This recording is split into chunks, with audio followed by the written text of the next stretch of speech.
Assalamualaikum warahmatullahi wabarakatuh. Nahmaduhu wa nusalli wa nusallimu ala rasulihil karim wa ala alihi wa ashabihi ajma'in.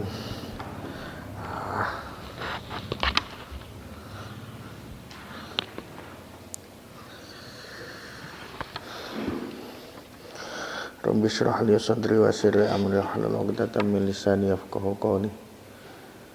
Subhanaka la ilma lana illa ma 'allamtana innaka antal alimul hakim.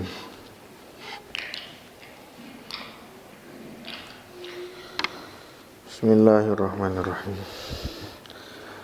Alhamdulillahirabbil alamin. Allah Ta'ala telah memberikan kita nikmat, kita bisa sampai saat ini, hari ini tanggal 21 Ramadan dengan penuh kesehatan, kesejahteraan. Semoga Allah Ta'ala menyempurnakan nikmat itu bagi kita sehingga selesai dari Ramadan ini dan Syawal dan seterusnya. Ini adalah saat-saat atau waktu di mana kita dianjurkan untuk memperbanyak amal, terutama untuk mengejar Lailatul Qadar. Dan yang paling diharapkan itu kan pada 10 malam terakhir ini kan. Maka bagaimana kita bisa mengisi dengan amal, bukan hanya malamnya tapi siangnya juga. Jangan difahami hanya malamnya tok ya. Malamnya amal ya, siangnya amal. Karena tanpa Lailatul Qadar pun namanya Ramadan itu kan fadilahnya lipatkan 70 kali. Walaupun enggak Lailatul Qadar itu lipat 70 kali. Bahkan kemarin saya sempat baca itu kan di antara tanda-tanda Lailatul Qadar itu kan paginya itu matahari terbit tidak bersinar terik. Kenapa kok diceritakan ciri paginya Lailatul Qadar? Padahal Lailatul Qadarnya sudah malamnya, kenapa diceritakan paginya? Ini menunjukkan kalau di pagi hari itu pun kita itu tetap disuruh untuk amal. Bukannya konjuk, waduh berarti nanti tadi malam Lailatul Qadar terus waduh saya enggak ngamal terus lemes, ngelukro, bukan. Nah, kita disuruh amal juga saat itu. Semoga saja amalnya kita waktu itu bisa ya menambal walaupun cuma seberapa persen dari amalan kita yang terlepas dari malam Lailatul Qadar tadi. Ya, intinya itu adalah kita ini disuruh amal gitu loh. Bukan disuruh untuk lemas. Waduh, tadi malam Lailatul Qadar aku ketiduran nih tadi malam itu. Malah lemes, malah akhirnya sepanjang hari diisi dengan ngalamun. Ini salah ini, ya. Tetap disuruh untuk amal. Fadilahnya tetap besar. Fadilahnya tetap besar. Jadi perlulah kita ini menyemangati diri kita sendiri dimanapun. Walaupun misalnya kita terhalang nggak bisa i'tikaf, ya udah buat amal yang selain i'tikaf. Karena ada halangan mungkin. Sekarang apalagi boleh dikata mayoritas terhalang, ya kan? Nah, itu bukan alasan kita atau bukan menjadi dalil kita untuk enggak amal, tetap amal. Walaupun amalnya bukan berupa i'tikaf, baca Al-Qur'an, sholawat, doa dan lain sebagainya. Bismillahirrahmanirrahim. Qala al-muallif al-imam Al-Hafidz Nasiruddin Al-Mughtai rahimahullah ta'ala wa atamallahu nafa'a bi ulumihi wa ulumikum wa ulumi sa'irus salihina fid darain amin. Fi kitabihi al-musamma bi khasaisil Mustafa sallallahu alaihi wasallam ila anqala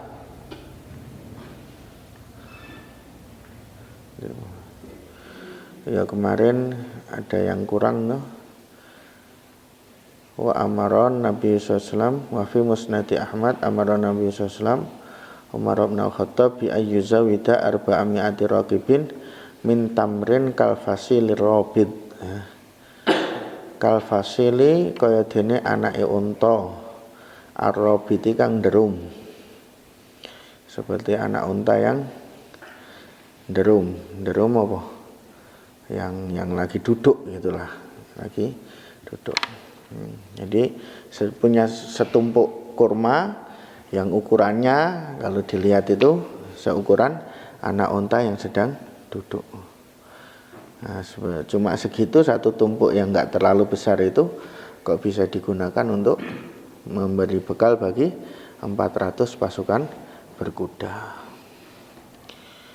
Bismillahirrahmanirrahim. Wa min khasaisi sallallahu alaihi wasallam, dan iku setengah saking khususnya Rasulullah SAW al-wajibati kang wajib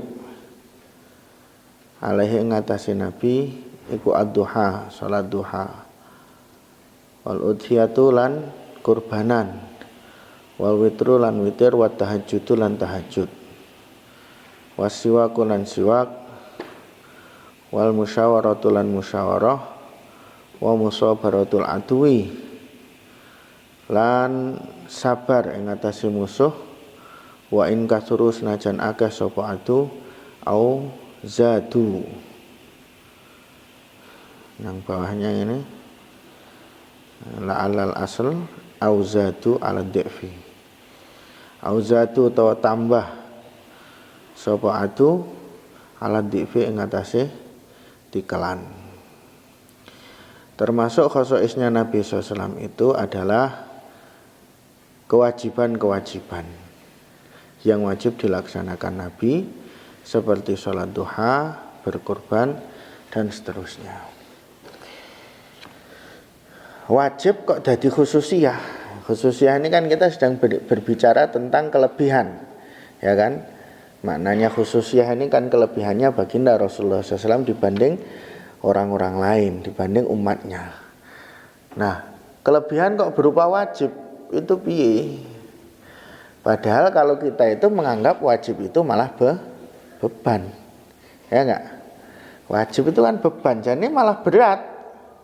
Nah, inilah bedanya kita dengan Rasulullah SAW. Satu, kenapa kok ini diwajibkan ya? Sesuatu yang sunnah bagi umatnya diwajibkan untuk baginda Rasulullah SAW, justru malah menjadi kelebihan Rasulullah SAW itu kenapa? Nah, yang pertama, karena pahala fardu atau pahala wajib dengan pahala sunnah itu lebih besar pahala fardu, ya kan? Bahkan ya kalau kita mengambil ukurannya kok seperti dalam fadilah bulan Ramadan itu lipat 70 kali, ya kan? Amal sunnah di bulan Ramadan seperti amal fardu di bulan Ramadan 70 kali amal fardu di bulan lainnya. Ini kan berarti amal sunnah, amal fardu itu 70 kali lipat dari amal sunnah. Ini yang pertama. Maka amalan-amalan ini dilakukan oleh baginda Rasulullah SAW itu pahalanya fardu semua, gitu loh. Pahalanya fardu semua. Ini yang pertama. Yang kedua, beban atau kewajiban ini tidak menjadi beban bagi baginda Nabi SAW, malah menjadi kenikmatan bagi beliau. Karena mentalnya atau wataknya baginda Rasul dengan kita itu memang sudah lain. Kalau kita memang sesuatu kok diwajibkan ya memang jadi beban banget. Waduh, arek nganu kudu ya, ini kuda-kudu ya repot. Kalau Rasulullah memang ini nikmat. Nah, misalnya kayak sholat, sholat itu nikmatnya Rasulullah. Jadi diwajibkan itu malah menjadi menambah kegembiraan, menambah kenikmatan bagi beliau. Infak berupa kurbanan itu kan infak ya. Itu ini kenikmatan bagi beliau. Itu loh. Maka di sini perkara-perkara yang diwajibkan ini bagi Nabi SAW itu bukan menjadi beban, akan tetapi malah menjadi kenikmatan bagi baginda Rasulullah Sallallahu Alaihi Wasallam. Kenapa? Karena di dalam setiap amal di situ ada munajat kepada Allah Subhanahu wa Ta'ala. Kita ngamalin nang makhluk, tapi hakikatnya ono unsur munajat kepada Allah Subhanahu wa Ta'ala. Apa meneh kok salat memang munajat, ya kan? Salat itu memang munajat, dan disitulah nikmatnya baginda Rasulullah SAW. Itu loh, seperti ceritanya waktu beliau tadinya sedang bersama Sayyidah Aisyah radhiyallahu anha, tiba-tiba beliau keluar, ya kan? Maka Sayyidah Aisyah sempat berpikir, wah ini jangan-jangan mau kemana ini. Ternyata apa? Nabi SAW wudu terus sholat. Nah, akhirnya Sayyidah Aisyah melihat ini, beliau mengatakan apa? Ya Rasulullah, sesungguhnya engkau dalam satu keadaan dan kami dalam keadaan yang lain. Kalau kami ini memang pikirannya itu ya nafsu, ya macam-macam, tapi engkau itu pikirannya adalah ingin untuk bersama dengan Allah Subhanahu wa Ta'ala. Gitu loh. Ini ad-duha. Maka perkara-perkara ini yang disebutkan di sini itu adalah nopo? Wajib bagi beliau, bagi umatnya itu sunnah. Ada juga yang mengatakan wajib, namun ini menurut pendapat sebagian ulama. Yang pertama adalah sholat duha. Sholat duha ini wajib untuk baginda Rasulullah SAW. Terus yang kedua udhiyah, berkurban. Maka Nabi pasti berkurban. Terus wal witru, sholat witir. Nah, ini aksarul ulama mengatakan witir itu sunnah. Witir itu apa? Sunnah. Kecuali mazhab Hanafi. Lah ini rada aneh nih. Yang ngarang ini kan mazhabnya Hanafi. Nah, kok memasukkan kewajibannya witir sebagai khosoisnya Rasulullah SAW. Padahal menurut mazhabnya witir itu juga wajib untuk mereka. Nah, kalau semua selain Hanafi mengatakan witir adalah nopo sunnah. Kemudian wa tahajjudu lan tahajud. Nah, sebagian ulama mengatakan tahajud itu juga menjadi kewajibannya para wali. Manane kok ana wong ngaku wali kok ora tahajud. Nah, ini pertanyaan besar. Wali tenan ora aja nih. Jangan-jangan wali murid. Ini satu pertanyaan. Ada yang sebagian yang mengatakan tahajud ini juga menjadi kewajiban apa para aulia. Wasiwaku dan siwak. Wal musyawaratu dan musyawarah. Selagi tidak datang wahyu. Selagi tidak datang wahyu. Kalau datang wahyu ya enggak perlu musyawarah. Nah, ini perlu menjadi tinjauan bagi kita. Ketika baginda Rasulullah SAW saja seorang yang sempurna segalanya, sempurna akalnya, sempurna pikirannya, sempurna pengetahuannya, ya kan? Kemudian segalanya sempurna dan beliau berada di bawah bimbingan, ya kan? Diawasi terus, dibimbing, dituntun terus oleh Allah Subhanahu wa Ta'ala melalui malaikat Jibril ataupun langsung dari Allah Subhanahu wa Ta'ala langsung sendiri. Namun beliau masih musyawarah, bahkan kalau menurut di sini musyawarah itu wajib bagi beliau. Musyawarah itu wajib bagi beliau. Apalagi kok orang-orang seperti kita yang lemah, yang dhaif, yang otaknya masih macam-macam, ya kan? Ini tentu saja masalah musyawarah ini lebih penting lagi. Dan Nabi SAW itu taat kepada musyawarah, ya, walaupun zahirnya jadi kalah-kalahan, ya, walaupun zahirnya jadi kalah-kalahan. Contohnya perjanjian Hudaybiyah, kan? Itu kan isi perjanjiannya itu kan memojokkan sekali atau merugikan sekali bagi umat Islam. Namun beliau taat. Nah, beliau taat. Demikian juga ketika mau perang Uhud. Sebetulnya pandangan Rasulullah SAW, pandangan Nabi dan para sahabat-sahabat yang sepuh itu kita ini nggak usah menyongsong kedatangan pasukan kafir, cukup kita pertahanan di kota Madinah saja. Nah, jadi kita tunggu mereka di kota Madinah sampai mereka menyerang Madinah, kita hadapi di sini. Nah, tapi ada sahabat-sahabat muda yang karena merasa panas hatinya kan, tadinya kok perang Badar nggak ikut, mau mereka semangat sekali. Akhirnya mereka desak terus agar di pasukan itu disongsong, pasukan itu disambut di luar kota. Jadi semacam kayak apa? Kayak nantang duel ngono lho.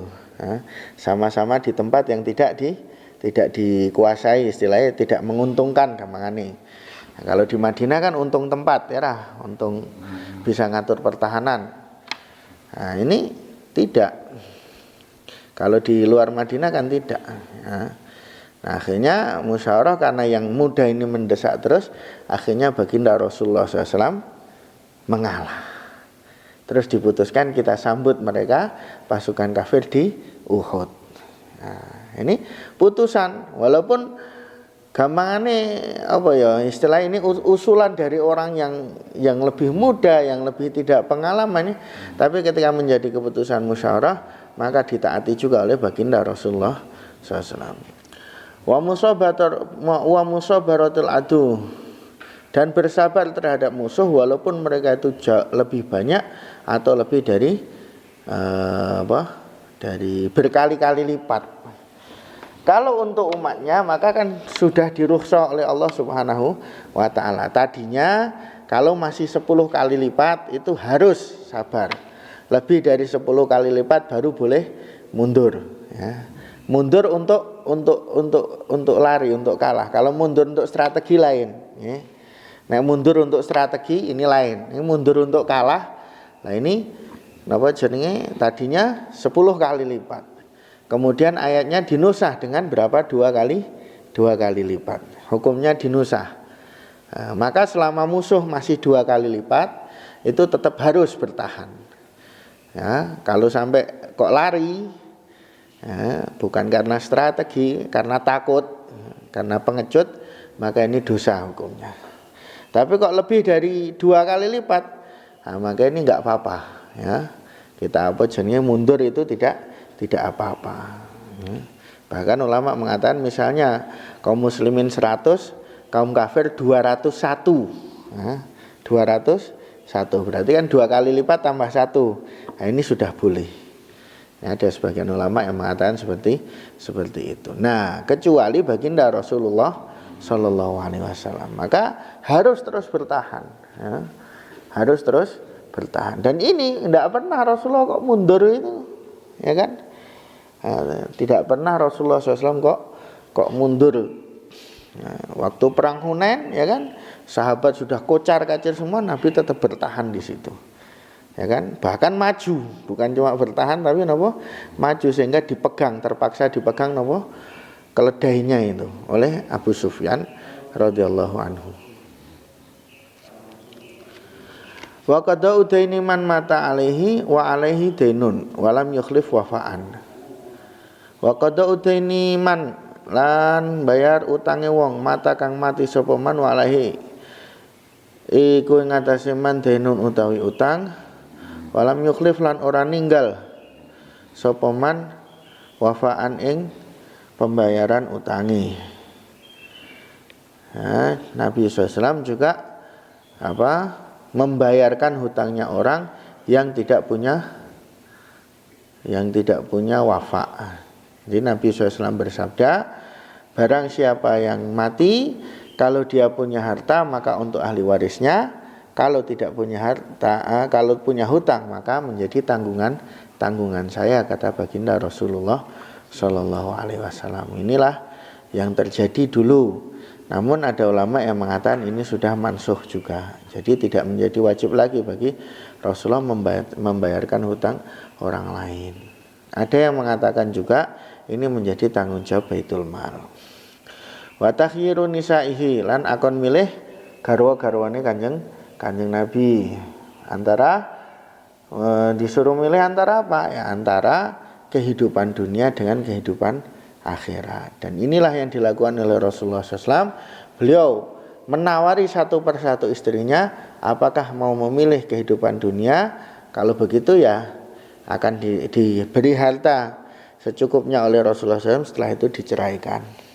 Tapi kalau menghendaki Allah, Rasulnya dan darul akhirah, maka dijanjikan pahala 2 kali lipat.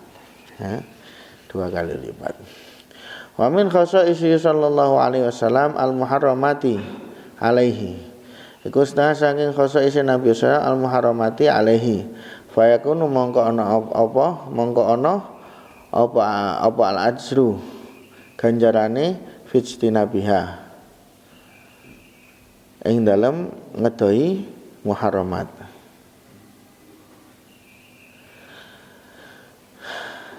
Ana iku aksaru luwih akeh, bukan iksar kita aksaru. Terus min khasaisi asyiru utawi syair wal khatulan nulis, wa zakatulan zakat, wa shadaqatulan sedekah. Jadi kemudian termasuk dari khasaisnya Nabi itu perkara diharamkan ke atas Nabi.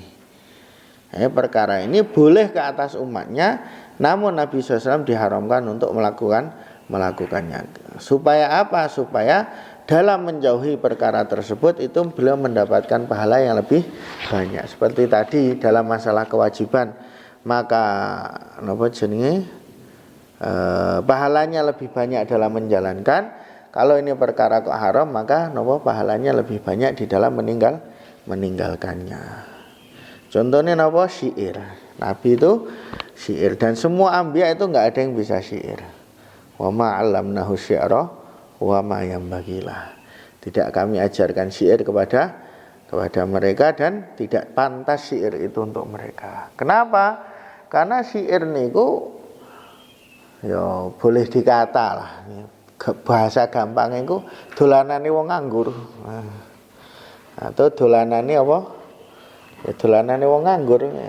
Dolanane wong nganggur. Bahkan Imam Syafi'i sendiri mengatakan kalaulah syair itu tidak aib bagi ulama, maka tentu aku lebih jago syair daripada Labid.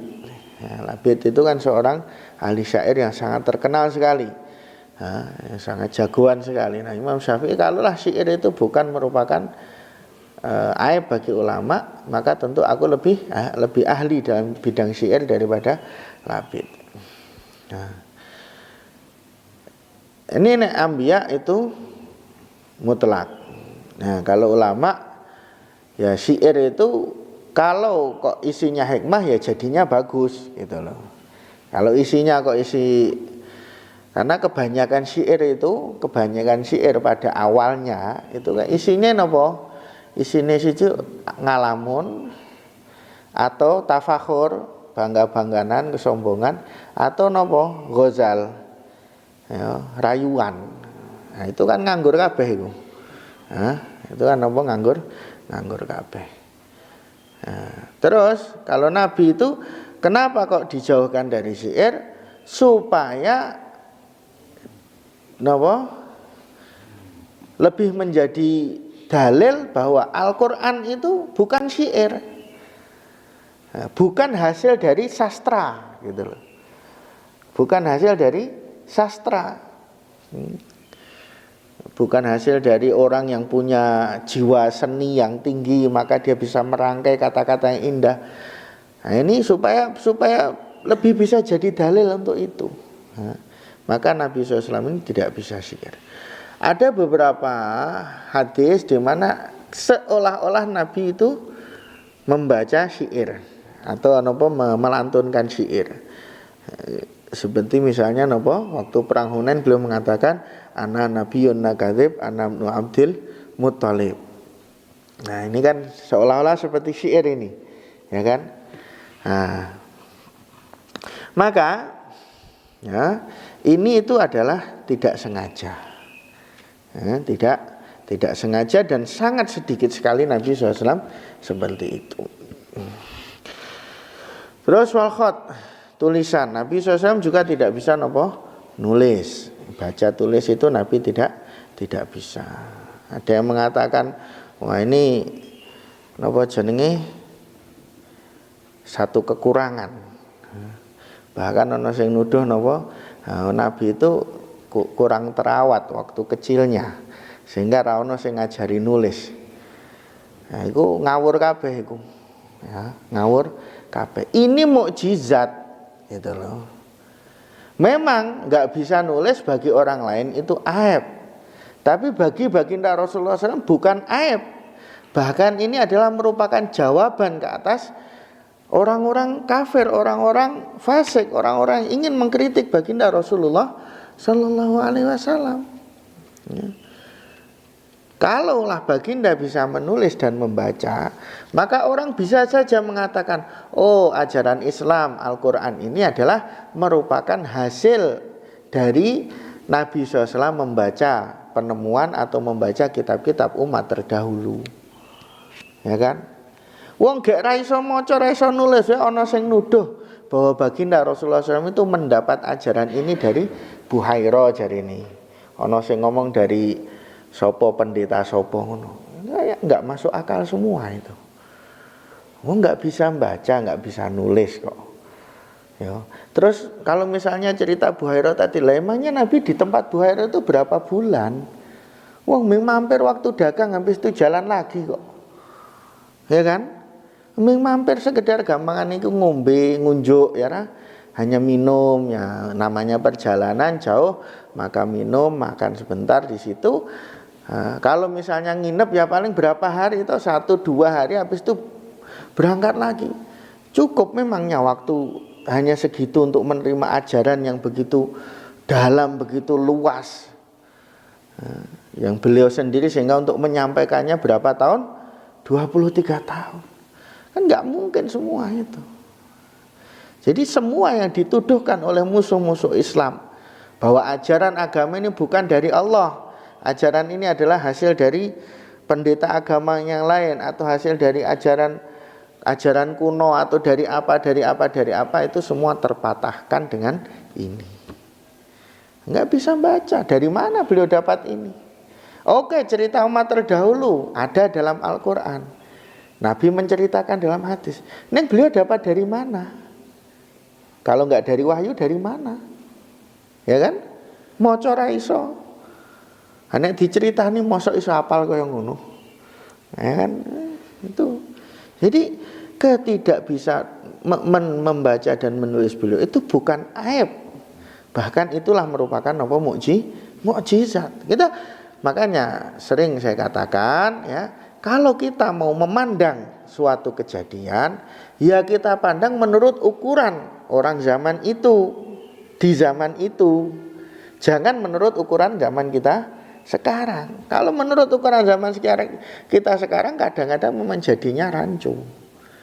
Kita harus mengikuti atau melihat sudut pandang orang saat itu di zaman itu bagaimana. Zaman itu orang iso maca iso nulis itu belum dianggap sebagai suatu yang hebat. Dan orang nggak bisa baca, nggak bisa nulis itu tidak dianggap sebagai suatu aib. Bahkan sampai zaman sesudah itu masih kayak gitu.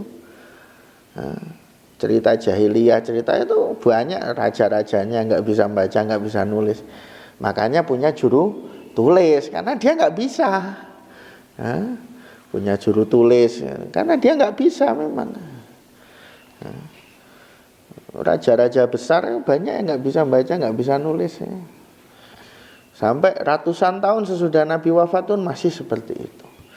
Hanya akhir-akhir ini sajalah membaca dan menulis itu seolah menjadi sebuah standar. Jadi ini penting untuk kita tahu. Wazakatu wasodakatu, dan Nabi SAW haram ke atasnya memakan harta zakat dan sodakoh. Ini adalah merupakan kotorannya manusia. Jadi orang yang nggak bayar zakat itu hakikatnya dia menyimpan kotoran. Bukan menyimpan tambahan harta, tapi menyimpan kotoran. Nah, maka kalau sampai kok nggak bayar zakat ini malah justru bahaya.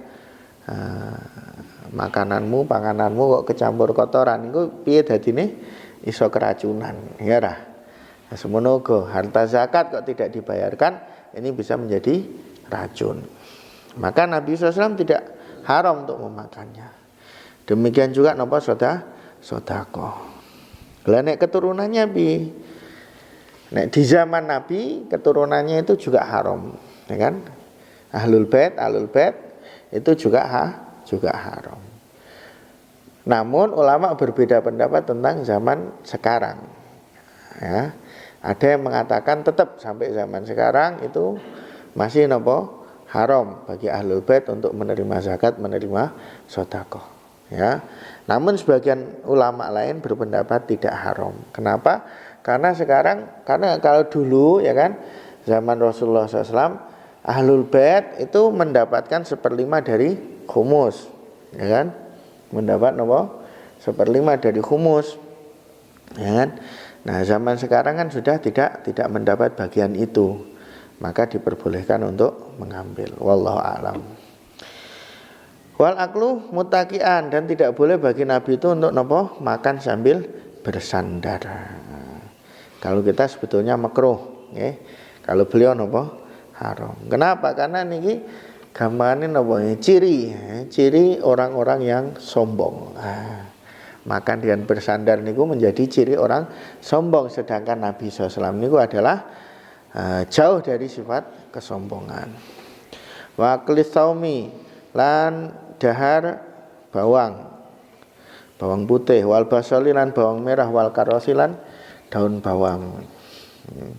Nabi juga tidak boleh haram makan apa bawang putih, bawang merah dan daun bawang. Kenapa? Baunya. Kenapa? Karena beliau itu senantiasa munajat dengan Allah, bertemu dengan Jibril. Maka menjadi suatu yang kurang adab jika beliau mulutnya bau dengan makanan-makanan ini. Maka beliau tidak mau, ya. Nek kita piye ya, nek kita ya makruh kuwi mau, ya ta. Makruh kuwi mau ning sebaiknya itu adalah kalau memakan itu usahakan dikurangi napa baunya itu dengan cara dimasak, ya. Jadi sing hobi makan mentah ya, nah itu rodok ngati-hati ya. Nah, kalau baru saja makan mentah ya jangan ke masjid, kasihan temannya ya kan, kasihan orang lain ya. Intinya pokoknya dijagalah ya. Nah, kita itu tidak sendiri, apalagi ketika beramal itu kan ada malaikatnya, ada anunya.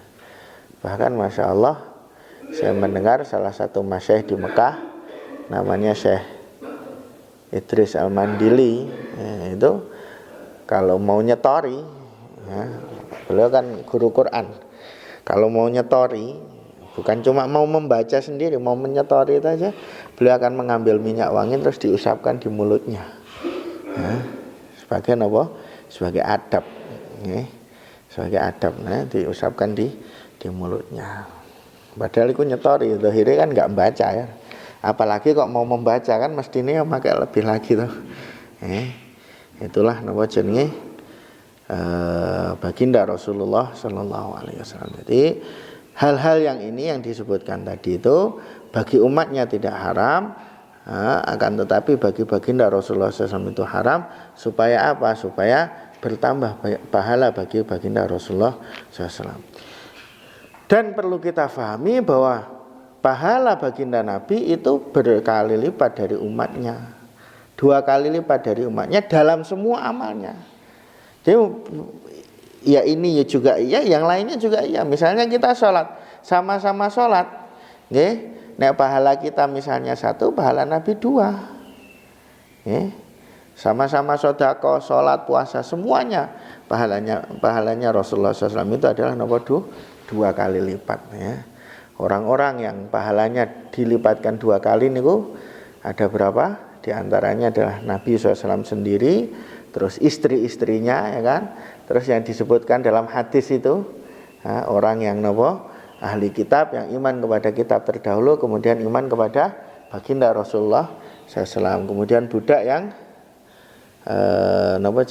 menunaikan hak tuannya dan menunaikan haknya, menyempurnakan haknya Allah Subhanahu wa Ta'ala. Terus orang yang mempunyai budak perempuan yang dia ajari, dia didik dengan baik, dengan sempurna, kemudian dia merdekakan, terus dia nikahi. 4 orang ini. Ada satu lagi saya kok lupa, ada 5 orang yang dikasih pahalanya 2 kali lipat dalam amalnya. Wallahu a'lam. Untuk ini ada sedikit pengumuman bagi ya untuk keluarga besar pesantren Payaman, alumni dan yang lainnya.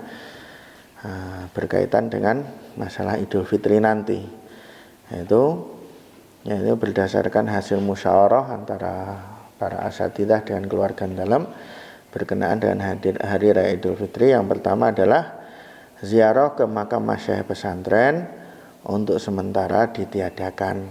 Jadi kita tidak menyelenggarakan, atau yang ingin untuk ziarah ke pesantren untuk sementara dihimbau agar tidak dulu, karena berhubung keadaan yang belum memungkinkan. Namun kami tetap menghimbau agar tetap pada mengadakan amalan, tahlilan dan lain sebagainya untuk dikirimkan pahalanya kepada para masyayikh hanya di rumah masing-masing. Tidak perlu untuk ziarah ke makam, baik yang Gerincing maupun yang Payaman, agar bisa dimaklumi keadaannya. Ini tetap, jadi kita tidak meniadakan tahlilani, amalane tahlilane yasinane, kalau bisa tetap hanya ziarahnya niku le teko nang syariah niku sing ora, insyaallah sampai kok. Insyaallah napa sampai. Dan ora campur insyaallah, ya kan? Ora campur. Kemudian yang kedua, tidak ada sowan ke keluarga dalam. Jadi enggak perlu untuk sowan ke keluarga dalam. Kemudian yang ketiga, tidak akan mengadakan acara dalam bentuk apapun, seperti halal bihalal, syawalan, atau acara-acara lain yang biasanya kita adakan, ini untuk sementara ditiadakan dulu. Jadi syawalan, terus nopo halal bihalal, terus apa lagi itu, yang biasa kita adakan ini sementara tidak ada dulu. Yang keempat, pemasukan santri ditunda sampai ada pengumuman lebih lanjut dari pesantren. Pemasukan santri untuk sementara adalah ditunda sampai ada pengumuman lebih lanjut dari pesantren. Jadi terutama yang dari jauh-jauh, jangan dulu membuat persiapan, misalnya booking tiket atau apa, karena kita belum tahu sekarang untuk saat ini itu kan keadaan belum memungkinkan kita untuk memulai kegiatan. Masih agak kerepotan agama ini, untuk orang bisa datang keluar masuk di pondok itu masih sangat kerepotan sekali. Maka kita belum bisa memastikan kapan akan bisa memulai. Maka untuk itu jangan dulu dibuat persiapan. Kemudian yang kelima, pendaftaran santri baru tetap kita buka. Pendaftaran santri baru tetap kita buka hanya melalui HP atau WhatsApp. Hanya melalui HP atau WhatsApp. Tidak secara langsung. Nanti akan ada siapa saja penanggung jawabnya. Ini adalah keputusan dari musyawarah bersama antara pengasuh, keluarga dalam dengan para pengurus pesantren. Ini agar menjadi maklum bagi kita supaya tidak menjadi pertanyaan-pertanyaan lagi, karena sering orang tanya ajeng enten syawalan mboten nek sowan pripun nganu. Ini semua sudah saya umumkan agar menjadi perhatian masing-masing, dan sambil kita tetap perkuat amalan kita, sambil kita tetap semoga Allah Subhanahu wa taala secepatnya lah mengangkat keadaan kesempitan yang sekarang sedang menimpa kita, menimpa seluruh umat pada khususnya, pada umumnya, dan kita pondok pada khususnya. Ini saya sangat menghimbau sekali untuk kita ini memperkuat amalan-amalan, apa yang bisa kita amalkan saat yang seperti ini tidak ada yang bisa kita lakukan kecuali kita kembali kepada Allah Subhanahu wa taala melalui amalan-amalan. Semoga Allah Subhanahu wa taala menerima amalan kita semua insyaallah. La